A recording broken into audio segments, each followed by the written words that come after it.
ओम शांति।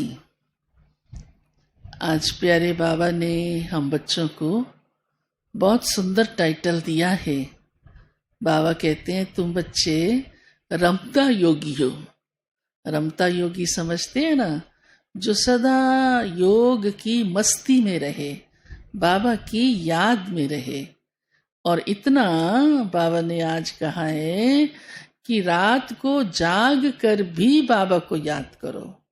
ऐसे रमता योगी बन जाओ, बाबा की याद में जैसे समा जाओ।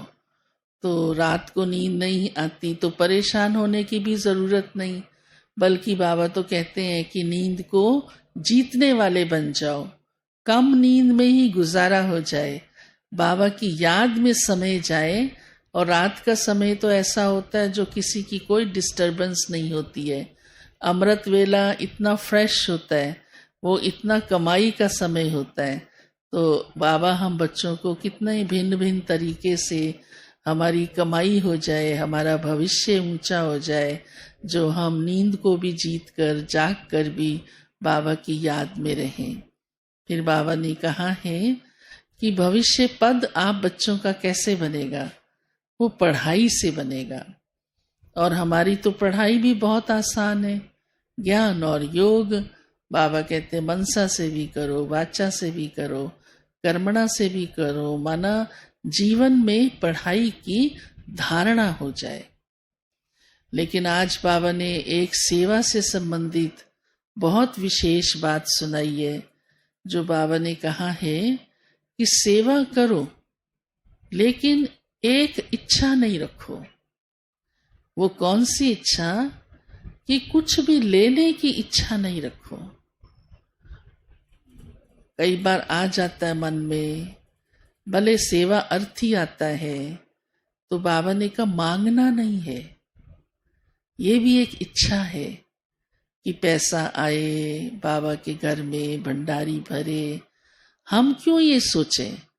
हमारा काम है सेवा करते चलना, फिर बाबा आप पे ही भंडारी भर देता है।